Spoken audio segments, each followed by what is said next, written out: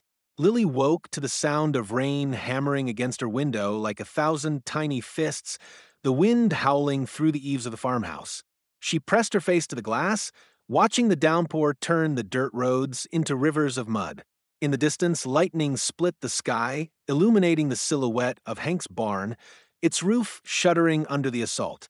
Downstairs, the radio crackled with urgent updates. Flash flood warning for Mason County. All residents near Cedar Creek should seek higher ground. Sarah Carter hurried into the room, her raincoat already dripping. Lily, get your boots on. We need to check the storm cellar. Lily didn't argue. Storms like this were rare, but dangerous. Last year, the Johnsons' farm had been underwater for a week after a flood. She tugged on her rain boots and followed her mother outside, the wind nearly knocking her off her feet as they sprinted to the cellar. The moment they yanked open the heavy wooden doors, Lily's stomach dropped. Water, 6 inches of it, swirling ominously at the base of the steps. Their emergency supplies, canned food, blankets, the old generator, were already half submerged. Sarah cursed under her breath. The pump's not keeping up. Lily knew what that meant. Every farm in Cedar Creek had a storm cellar with an electric pump to prevent flooding. If theirs was failing, others would be too. As if on cue, the phone rang. Sarah sloshed back to the house, Lily close behind, and snatched up the receiver. Hello? Slow down, Millie. What's wrong?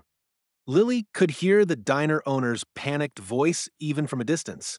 The basement's flooding, the pump's dead, and the water's rising fast. Sarah's eyes locked onto Lily's. We'll be right there. A town in trouble. Millie's diner was chaos. Water gushed from the basement stairwell like a grotesque fountain, already ankle-deep on the main floor. Half the town seemed to be there. Men hauling sandbags, women frantically moving supplies to higher tables. In the corner, old Mrs. Wilkins sat crying, her prized recipe books floating in the murky water. Hank and Bill arrived minutes later, both soaked to the bone. Hank took one look at the flooding and grimaced. Main pump shot. Backup's not strong enough to handle this.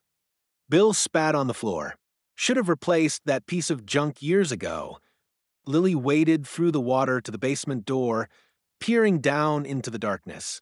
Somewhere below, the town's primary water pump, the one that kept the storm drains clear, was failing. If they didn't fix it, half of Cedar Creek would be underwater by morning. She turned to Hank. We have to get it working. Hank shook his head. Even if we could get to it, that pump's industrial grade. Needs specialty parts we don't have. Lily's mind raced. She'd never worked on something that big before, but she'd studied schematics, understood hydraulics. Maybe, let me look. Before anyone could stop her, she grabbed a flashlight and sloshed down the stairs. Into the depths, the basement was a nightmare. Water lapped at her thighs, icy and reeking of mildew. The pump loomed in the corner, a hulking metal beast half submerged, its usual hum replaced by an ominous silence. Lily waded closer, shining her light over its components. The problem was obvious. The intake valve was jammed with debris, and the motor housing had cracked from strain. But the real issue was the wiring. Years of corrosion had eaten through the connections. Footsteps splashed behind her. Hank and Bill appeared, both looking grim. Well, Bill demanded. Lily swallowed. It's bad, but maybe not hopeless. She pointed to the wiring. If we bypass these corroded lines and rig a temporary intake, we might get it running long enough to clear the worst of the water. Hank exhaled sharply. That's a hell of a gamble. Bill surprised them both by shrugging. Better end drowning. The fix what followed was the most intense 2 hours of Lily's life. Working in shifts, Lily diagnosing, Hank and Bill hauling tools and holding lights, they stripped the damaged wiring and patched it with cables from Millie's old kitchen appliances. Lily jury-rigged a new intake filter for mesh screen and zip ties, her numb fingers fumbling but determined. Upstairs, the crowd grew. Word had spread that the little mechanic was trying to save the town, and now neighbors clustered at the basement door, watching in hushed anticipation. Lily tried to ignore them, tried to ignore the way her arms shook with exhaustion, or how the water had risen to her waist. There was only the pump, the next wire, the next connection. Finally, she sat back. Try it now. Hank threw the switch. For a heart-stopping second, nothing happened. Then a groan, a sputter. The pump roared to life, its shuddering vibrations sending ripples through the water. A cheer erupted upstairs as the flood level began. Inch by agonizing inch to drop, Lily sagged against the wall, suddenly aware of every bruise, every cut, every ounce of energy drained from her body. Hank hauled her to her feet, his grin visible even in the dim light. "You did it, kid." Bill, of all people, clapped her on the back. Damn right she did. Aftermath by dawn, the worst was over. The pump held, the waters receded, and Cedar Creek emerged battered but intact. Lily, wrapped in a blanket on Millie's counter, sipped hot cocoa as the adults bustled around her. One by one, townsfolk approached, a nod from Old Man Harris, a tearful hug from Mrs. Wilkins. Even Tyler Briggs' dad muttered a grudging good work. But it was Callahan's arrival that surprised her most. He strode in, surveyed the damage, then zeroed in on Lily. "Heard you save the town." Lily shrugged, suddenly shy. "Had help." Callahan crouched beside her. "That pump's been failing for years. County was supposed to replace it last summer." He studied her. "You know what this means, don't you?" Lily blinked. "You're not just a mechanic anymore." He nodded to the crowd around them. "You're theirs now." And looking at the faces of her neighbors, their gratitude, their newfound respect, Lily realized he was right. Cedar Creek wasn't just her home. It was her responsibility. The days following the flood transformed Lily Carter's life in ways she never could have anticipated. Where once she had been Cedar Creek's plucky child mechanic, she was now something more, a local legend, a hero, the girl who had saved the town from disaster. The pump repair had been more than just a fix. It had been a turning point, a moment that cemented her place in the community in a way trophies and competitions never could. The first sign of this change came the morning after the storm, when Lily stepped onto her front porch to find a line of people waiting in the yard. Farmers in muddy boots, shopkeepers still drying out their stores, even the mayor in his slightly too small suit. All of them had come with the same purpose. "Lily." Mayor Jenkins stepped forward, clearing his throat importantly.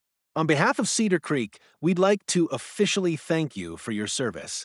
He presented her with a plaque for exceptional bravery and ingenuity and a gift certificate to Cooper's Hardware that made her eyes widen. $50? "Least we could do," said Mrs. Petrovsky, pressing a basket of homemade pierogies into her arms. "You saved my bakery's basement." One by one, they came forward, not just with thanks, but with job offers. Real ones, with real pay. Mr. Green needed his entire irrigation system overhauled. The school wanted her to look at their aging boiler. Even Bill Dawson gruffly admitted his tractor needed a real mechanic's touch, though he refused to say the words please or thank you. Lily stood there, her arms increasingly full of gifts and paperwork, feeling both thrilled and utterly overwhelmed. She caught her mother's eye over the crowd, Sarah leaning against the doorframe, her expression caught between pride and concern. This was more than either of them had ever expected. The apprenticeship decision that night, after the last well-wisher had left and the last pie had been stored in the fridge, Lily sat at the kitchen table with her parents, Callahan's business card between them. Her father, Tom, usually a quiet man who let Sarah handle most parenting decisions, spoke first. "This apprenticeship, it's a big opportunity." Sarah sighed, running a hand through her hair. "It's an hour each way, every Saturday. That's a huge commitment for a 9-year-old. I'll be 10 next month," Lily pointed out, then immediately regretted it when her mother's eyes narrowed. Tom tapped the card thoughtfully. "Callahan's got the best shop in 3 counties. If she's serious about this. I am serious, Lily blurted. The words surprised even her. But as soon as they were out, she knew they were true. The flood had proven that. This wasn't just a hobby anymore. Sarah studied her daughter's face, the grease still stubborn under her nails, the way her eyes lit up at the mention of engines. Finally, she sighed. 1 day a week. And if your grades slip, Lily launched herself across the table, nearly appending her hot chocolate in her haste to hug them both. I'll be perfect. You'll see. Sarah hugged her back, whispering into her hair. Just don't grow up too fast, okay? The first lesson, Lily's first Saturday at Callahan Auto Repair, began with her pressing her nose against the truck window the entire drive to Mason City, watching the countryside blur past. Hank had offered to take her. Might as well see what nonsense Callahan's filling your head with, and he hummed along to the radio as they drove. The shop was bigger than she'd imagined. A sprawling garage with 6 bays, each occupied by vehicles in various states of repair. The smell of oil and metal filled the air, and the sound of impact wrenches and classic rock made the concrete floor vibrate. Callahan met them at the door, wiping his hands on a rag. There's my star pupil. He nodded to Hank. Thompson, here to spy on me? Hank snorted, just making sure you don't work her too hard.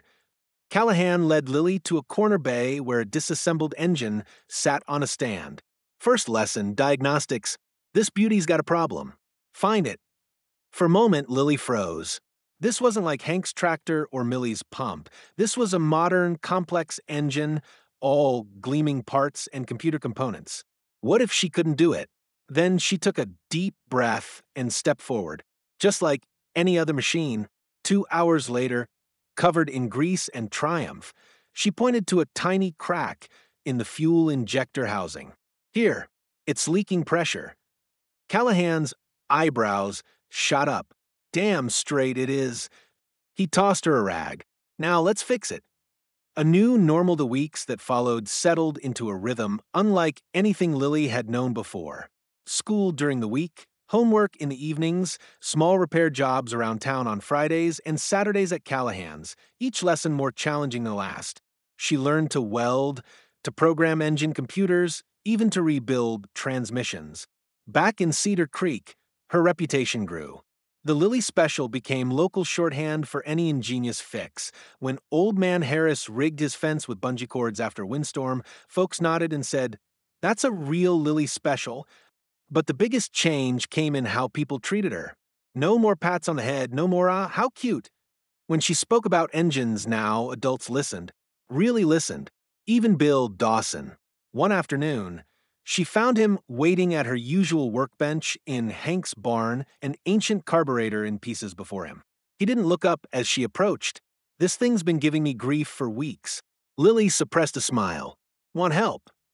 Bill scowled, but there was no heat in it. Just tell me what I'm doing wrong, smartass. The gift in the eve of her 10th birthday, Hank summoned her to the barn after dinner. She expected another repair project, but instead found him standing beside something large and covered with a tarp. Figured it was time, he said, and yanked the tarp away. Lily's breath caught. A motorcycle. Not just any motorcycle, a vintage 1970 Honda CT70, its candy apple red paint gleaming under the barn lights. It's not running, Hank said, but I know a mechanic who might be able to fix it. Lily's hands trembled as she reached out, brushing her fingers over the chrome handlebars. It's mine. Hank's smile was softer than she'd ever seen it.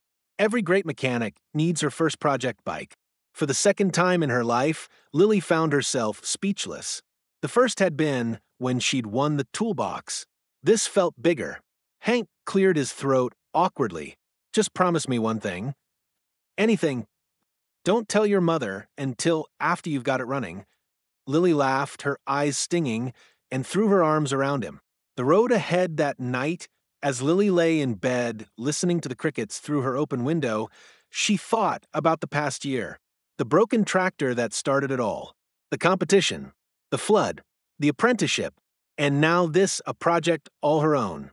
Somewhere in the distance, a car engine sputtered to life, then smoothed out. Lily smiled into the darkness. Her future was out there, waiting, and she couldn't wait to fix it.